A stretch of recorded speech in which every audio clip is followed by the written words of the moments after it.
আজকের ক্লাসে আমরা কস্ট অ্যাকাউন্টিং এর ম্যাটেরিয়ালস অধ্যায়ের দ্বিতীয় ক্লাসটি করব। যারা এখন পর্যন্ত এই অধ্যায়ের বেসিক ক্লাসটি অর্থাৎ ক্লাস নং 1 দেখোনি, তারা অবশ্যই কিন্তু এই ভিডিওর ডেসক্রিপশন থেকে লিংক সংগ্রহ করে ক্লাস নং 1 দেখে নিও।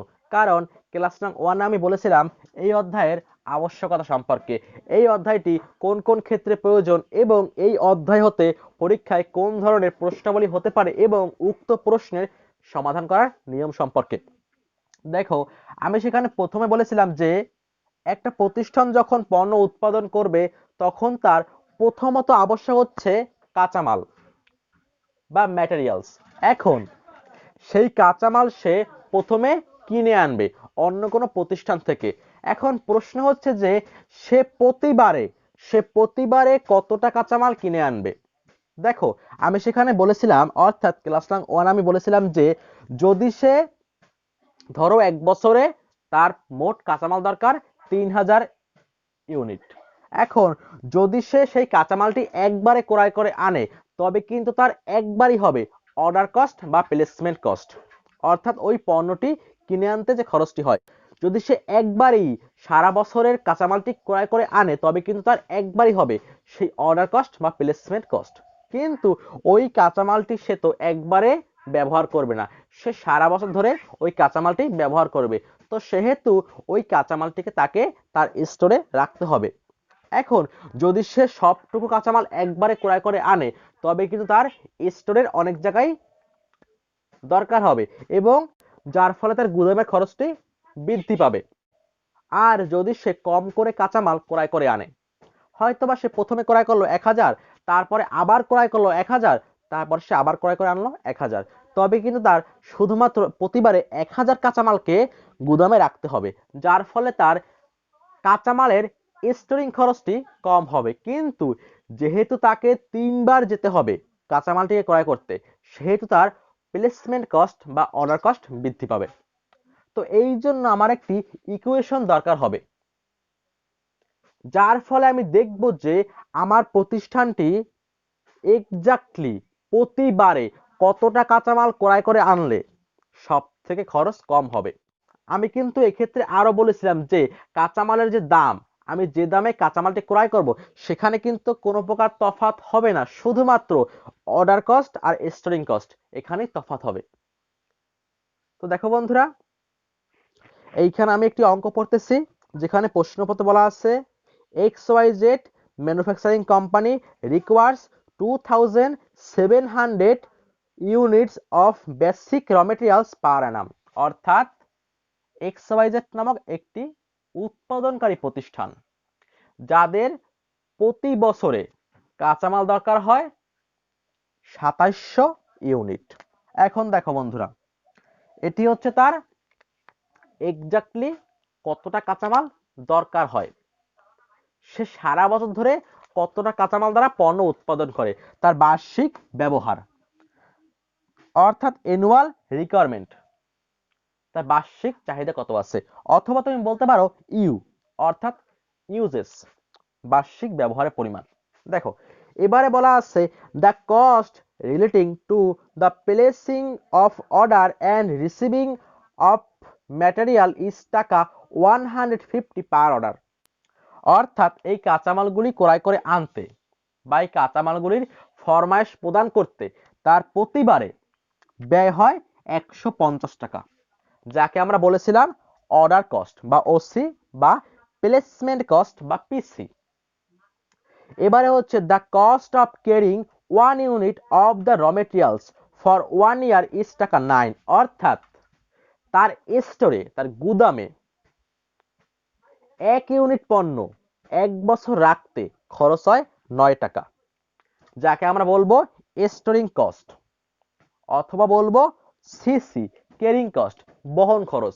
ওই কাঁচামালটিকে সারা বছর ধরে বহন করতে তার ব্যয় হয় 9 টাকা।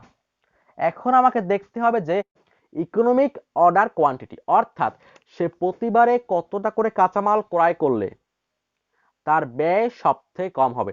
দেখো বন্ধুরা, আমি কিন্তু বলেছিলাম বেসিক ক্লাসে এই সম্পর্কে বিস্তারিত যে যদি সে চায় যে আমি এই 2700 ইউনিট কাঁচামাল একবারে ক্রয় করে আনবো তবে কিন্তু সে শুধুমাত্র একবারই যাবে, তার ক্রয় ডিপার্টমেন্ট কিন্তু একবারই যাবে এই কাঁচামালটি ক্রয় করে আনতে। সেক্ষেত্রে তার এই যে অর্ডার কস্ট এটি হবে একবারই 150 টাকা হবে। কিন্তু সেই কাঁচামালটি যে তার গুদামে রাখবে সেহেতু তার কিন্তু এখানে এই যে সিসি বা এসসি অর্থাৎ স্টোরিং কস্ট বা ক্যারিং কস্ট কিন্তু অনেকটাই বৃদ্ধি পাবে। যেহেতু 1 ইউনিট কাঁচামালকে গুদামে রাখতে খরচ হয় 9 টাকা 1 বছরের জন্য, সেহেতু এই যে 2700 ইউনিট কাঁচামাল এটিকে স্টোরে রাখতে তার অনেক ব্যয় হবে। যদি সে চায় যে তার এই অর্ডার কস্টটি একবারই হোক, তবে কিন্তু তার এই যে স্টোরিং কস্ট বা ক্যারিং কস্ট অনেক বৃদ্ধি পাবে। এখন যদি সে মনে করে যে আমি 3বারে এই কাঁচামালটি ক্রয় করে আনবো, আমি 3বার যাব কিনতে, তাহলে কিন্তু তার প্রতিবারে কেনা হবে 900 ইউনিট। প্রথমবার ক্রয় করবে, এটি ইউজ করার পরে সে আবার কিনে আনবে 900 ইউনিট, তারপরে সে আবার কিনে আনবে 900 ইউনিট। এখন দেখো এক্ষেত্রে কিন্তু সে 3বার যাবে মোট ক্রয় করতে, তো সেহেতু কিন্তু তার এই যে অর্ডার কস্ট এটি হবে 3বার, অর্থাৎ 150 × 3, তার কিন্তু ব্যয়টা এত হবে। অর্থাৎ তার কিন্তু প্লেসমেন্ট কস্ট বৃদ্ধি পাবে। কিন্তু যেহেতু সে এইখানে কম করে কাঁচামাল ক্রয় করে আনলো, সেহেতু তার এই কাঁচামালটি গুদামে রাখতে আগের তুলনায় খরচ কম হবে। অর্থাৎ দেখো বন্ধুরা, যদি সে চায় তার ওসি কম হোক, তবে কিন্তু তার সিসিকে বৃদ্ধি করতে হবে। আবার যদি সে চায় তার ক্যারিং কস্ট কম হোক, তবে কিন্তু তার এই ওসিটি বৃদ্ধি পাবে। অর্থাৎ এদের মধ্যে কিন্তু একটি রিভার্স সম্পর্ক বিদ্যমান, বিপরীত সম্পর্ক বিদ্যমান।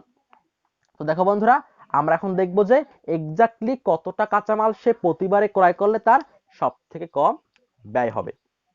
আমি লিখলাম calculation of EOQ, economic order quantity. আমি বলেছিলাম যে এটি বের করার 3টি নিয়ম আছে। প্রথমে হচ্ছে টেবিল আকারে, টেবুলার মেথড।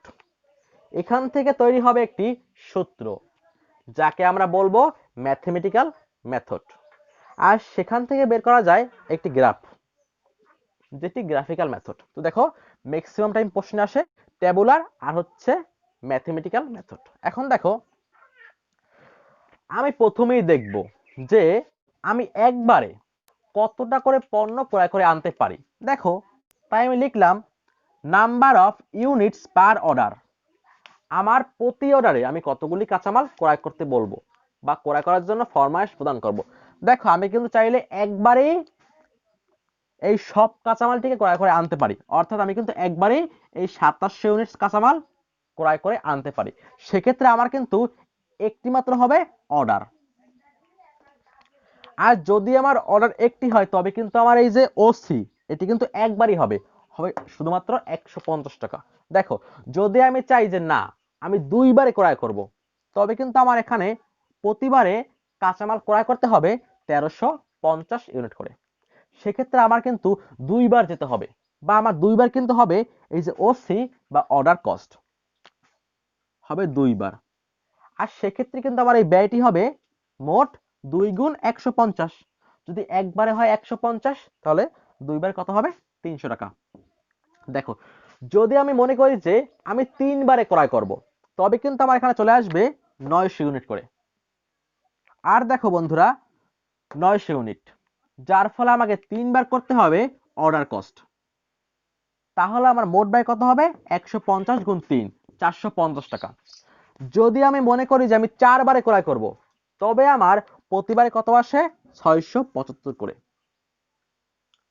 আমার মোট ব্যয় হবে কত টাকা 4 × 150, 600 টাকা।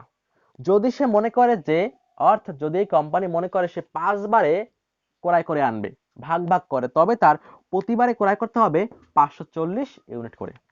5বারে সে করবে অর্ডার কস্ট, তার মোট ব্যয় হবে 750 টাকা, 5 × 150।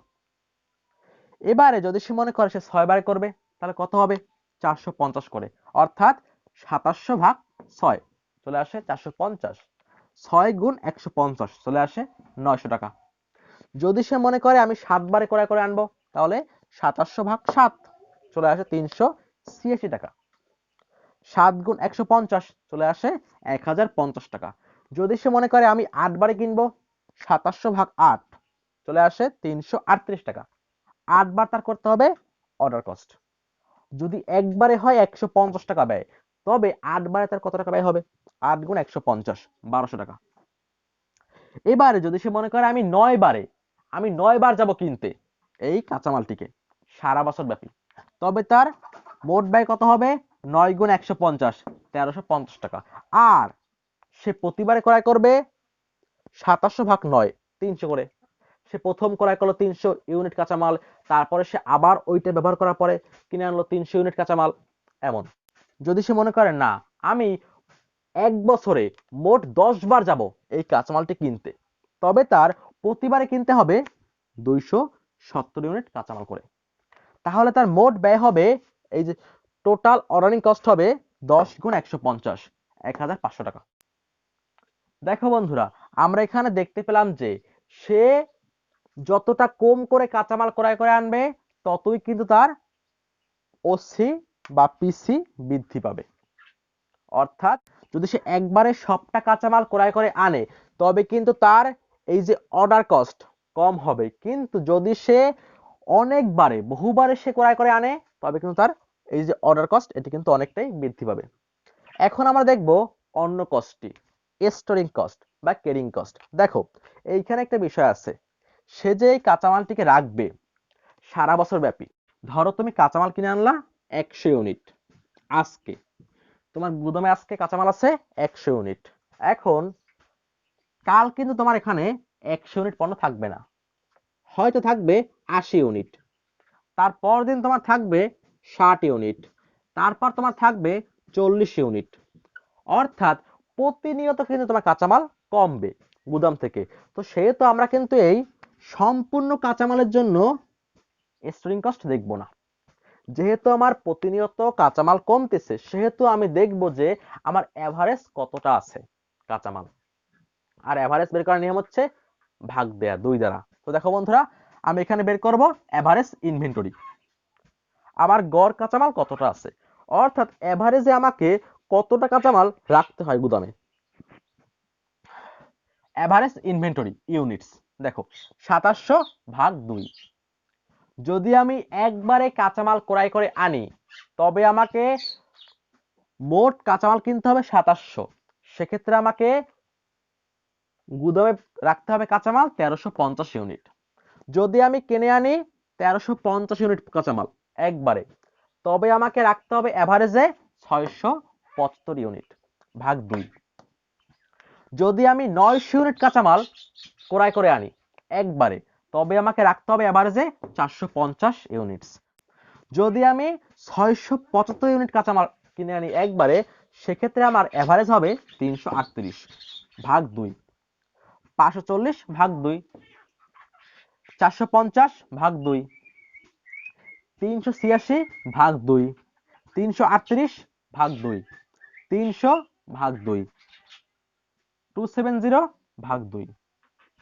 অর্থাৎ দেখো বন্ধুরা, যদি আমি এইভাবে কাঁচামাল ক্রয় করে আনি, তবে কিন্তু আমার স্টোরে গুদামে এইটুকু কাঁচামাল রাখতে হবে এভারেজে। এখন আমি দেখব যে আমার স্টোরিং কস্ট বা ক্যারিং কস্ট কত হয়। দেখো বন্ধুরা, আমার 1 ইউনিট কাঁচামাল এক বছরে গুদামে রাখতে ব্যয় হয় 9 টাকা।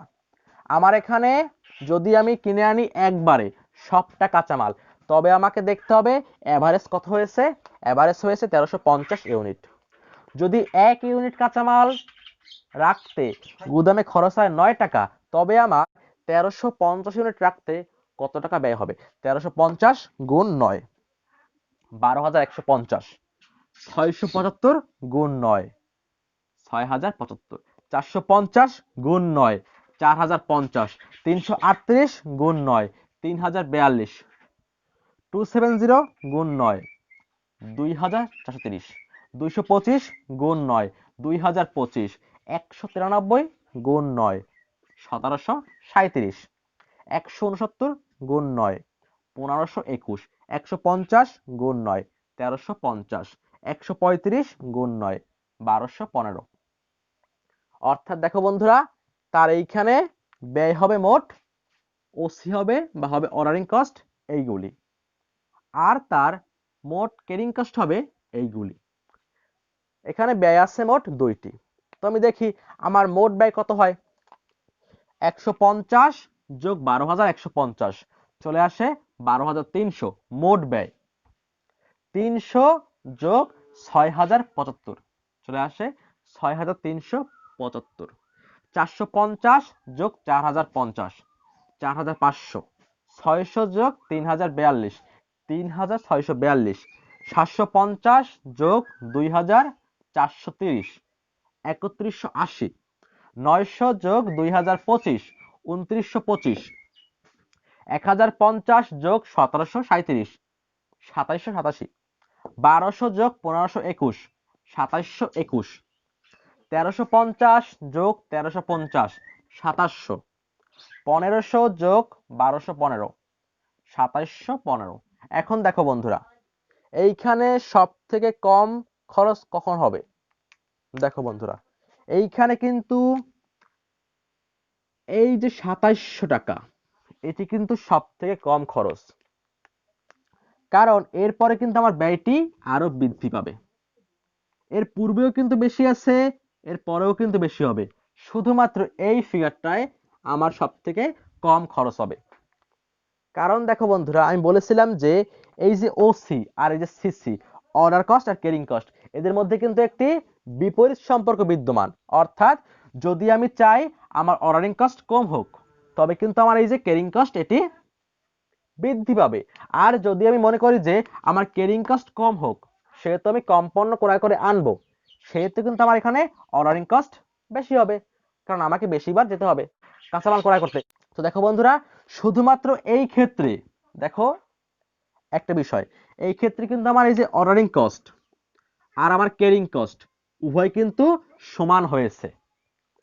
আর কোনো ক্ষেত্রে কিন্তু আমার দুটি সমান নেই। যদি আমি চাই এইটি কম হোক, এইটি বৃদ্ধি পাবে। যদি আমি চাই যে অর্ডারিং কস্ট কম হোক, আমার ক্যারিং কস্ট বৃদ্ধি পাবে। কিন্তু শুধুমাত্র এই ক্ষেত্রে কিন্তু আমার উভয় ব্যয়টি সমান হয়েছে। এখন দেখো বন্ধুরা, আমি কিন্তু বলতেই পারি যে যদি আমি 300 ইউনিট করে কাঁচামাল ক্রয় করি প্রতিবারে, তবে আমার সব থেকে কম ব্যয় হবে। সুতরাং আমার এখানে ইওকিউ হচ্ছে 300 ইউনিটস। আমি বুঝতে পারলাম যে যদি আমি একবারে 300 ইউনিটস কাঁচামাল ক্রয় করে আনি, যদি আমি একবারে 300 ইউনিটস কাঁচামাল ক্রয় করার জন্য ফরমায়েশ প্রদান করি, তবে আমার সব থেকে কম ব্যয় হবে। অর্থাৎ আমাকে প্রতিবারে 300 ইউনিটস করে কাঁচামাল ক্রয় করতে হবে। এখন দেখো, এটি হচ্ছে মূলত টেবুলার মেথড। এখন আমি দেখব যে এখান থেকে কি করে সূত্র তৈরি করতে হয়। তো দেখো বন্ধুরা, এইখানে কিন্তু আমি পেলাম যে আমার অ্যান্সার হবে 300 ইউনিটস, যে ক্ষেত্রে আমার সব থেকে কম ব্যয় হবে। তো এই ক্ষেত্রে কিন্তু আমি পেলাম যে আমার এই যে ওসি ছিল অর্ডারিং কস্ট, আর ছিল সিসি বা ক্যারিং কস্ট, এই দুটি কিন্তু আমার সমান হয়েছিল। তো আমি এই জন্য লিখলাম ইওকিউ। আমি এখন দেখব সূত্রটি, লিখলাম ওসি সমান সমান সিসি। আমি এখন দেখব আমার এই ওসি কি করে বের হয়েছিল। দেখো বন্ধুরা, আমি কিন্তু এইখানে ভাগ করেছিলাম এআর, অর্থাৎ অ্যানুয়াল রিকোয়ারমেন্ট। আমার বার্ষিক কতটা কাঁচামাল মোট প্রয়োজন, আমি সেটিকে ভাগ করেছিলাম ও কিউ দ্বারা, অর্থাৎ আমি প্রতিবারে কতটি করে কাঁচামাল অর্ডার করতে পারি, এবং আমি গুণ করেছিলাম তারপরে আমার প্রতিবারে কত টাকা ব্যয় হবে অর্ডারের জন্য, অর্থাৎ ordering cost per order into OC. আমি এখন দেখব আমার সিসি বা ক্যারিং কস্ট বের করার নিয়মটি। আমি এই যে ও কিউ ছিল আমার অর্ডার কোয়ান্টিটি, আমি সেটিকে ভাগ করেছিলাম 2 দ্বারা, আমি গড় বের করেছিলাম। তারপরে আমি সেই গড় কাঁচামালের সঙ্গে গুণ করেছিলাম ক্যারিং কস্ট, অর্থাৎ 1 ইউনিট কাঁচামাল সারা বছর ধরে আমার প্রতিষ্ঠানে স্টোরে রাখতে কত টাকা ব্যয় হবে। এখন দেখো, আমি এখান থেকে একটু ক্যালকুলেশন করি। আমি গুণ করলাম উপর, অর্থাৎ উপরে গুণ করলাম এআর গুণ ওসি, নিচে আছে ও কিউ, এখানে গুণ করলাম ও কিউ গুণ সিসি, নিচে আছে 2। আমি এখন করব আর গুণন। দেখো বন্ধুরা, আমি গুণ করলাম এই 2 দ্বারা এআর কে, অর্থাৎ তাহলে হয় 2 এআর ইনটু ওসি, আর গুণ করলাম এই ও কিউ দ্বারা ও কিউ ইনটু সিসি কে, আমার চলে আসলো ও কিউ স্কয়ার, দুইটা আছে একটু ও কিউ হয়ে যায় O Q square into CC. এখন দেখো, আমি লিখলাম 2AR ইন্টু ওসি সমান সমান ওকিউ স্কয়ার ইন্টু সিসি। এখন দেখো বন্ধুরা, আমার দরকার হবে এই ওকিউ এর মানটি, তাই না? তো সাথে আছে ইন্টু সিসি। তো যদি আমি এই গুণটিকে এই পাশে নিয়ে আসি সমান চিহ্নে, তবে কিন্তু ভাগ হয়ে যাবে। তাই লিখলাম উপরে আছে 2AR ইন্টু ওসি ভাগ হবে সিসি সমান সমান ওকিউ স্কয়ার। এখন আমার দরকার হবে শুধুমাত্র ওকিউ, কিন্তু এর সঙ্গে একটি স্কয়ার আছে। যখন আমি এই স্কয়ারটিকে সমান চিহ্নের এই পাশে নিব, তখন কিন্তু এটা হয়ে যাবে রুট। তাই আমি লিখলাম ওকিউ সমান সমান রুট 2AR ইন্টু ওসি ভাগ সিসি। দেখো বন্ধুরা, এই কিন্তু আমার এই অঙ্কের মূলত সমাধান। অর্থাৎ আমি দেখলাম যে কি করে আমার এই সূত্রটি তৈরি হলো। দেখো বন্ধুরা, আমি এখন এই সূত্রতে আমি মান বসাবো একটু। তো দেখো বন্ধুরা, আমি লিখলাম সূত্রটি। এখানে আছে ওকিউ, ওকিউ মানে কিন্তু ই ও কিউ উভয় কিন্তু একই আছে। আমার সূত্র ছিল 2 ইন্টু আমার এয়ার হচ্ছে 2700 2700 ইন্টু ওসি, ওসি হচ্ছে আমার 150 টাকা একবার অর্ডার করার জন্য। নিচে আছে সিসি 9। এখন দেখো বন্ধুরা, আমি গুণ করলাম 2 ইন্টু 2700 ইন্টু 150। এখন দেখো বন্ধুরা, আমার চলে আসে উপরে 8,10,000 ভাগ 9। দেখো বন্ধুরা, আমি ভাগ করলাম 8,10,000 ভাগ 9, আমার চলে আসে 90,000। যখন আমি রুট করব, আমার চলে আসবে 300 ইউনিটস। দেখো বন্ধুরা, এই হচ্ছে আমার অ্যান্সার। দেখো বন্ধুরা, আমি যদি টেবুলার মেথড করি অথবা আমি যদি ম্যাথমেটিক্যাল ভাবে ফর্মুলা প্রয়োগ করি, আমার কিন্তু উভয় ক্ষেত্রে অ্যান্সার হয় 300 ইউনিট। প্রশ্নপত্রে যেই মেথড বলবে, যদি বের করতে বলে ট্যাবুলার মেথড, তখন তুমি এই সারণী আকারে করবা। আর যদি বের করতে বলে ফর্মুলা মেথডে, তখন তুমি এইরূপ সূত্র আকারে অঙ্কের সমাধান করবা। এখন দেখো বন্ধুরা, এইখানে কিন্তু আরেকটি বিশেষ বিষয় আছে। যদি প্রশ্নপত্রে ডিসকাউন্টের কথা বলা থাকে, তোমার কাঁচামালের যে দাম আছে প্রাইস, সেই প্রাইসের উপর ডিসকাউন্ট পাওয়া যাবে, তখন কিন্তু তোমাকে এর সঙ্গে আরেকটি ব্যয়কে যুক্ত করতে হবে। সেটি হচ্ছে কাঁচামাল ক্রয়ের দাম। ওই কাঁচামাল ক্রয় করতে তোমার কত টাকা ব্যয় হবে। তো দেখো বন্ধুরা, আমি সেইরূপ একটি অঙ্কের সমাধান করব আগামী কোনো একটি ক্লাসে। এরপরে চলে আসবে ক্লাস নং 3, যেখানে আমি দেখাবো maximum stock level, minimum stock level এবং এভারেজ লেভেল এবং সেফটি স্টক সম্পর্কে। তো দেখো বন্ধুরা, নেক্সট ক্লাস দেখার আমন্ত্রণ জানিয়ে সবাইকে গুড বাই।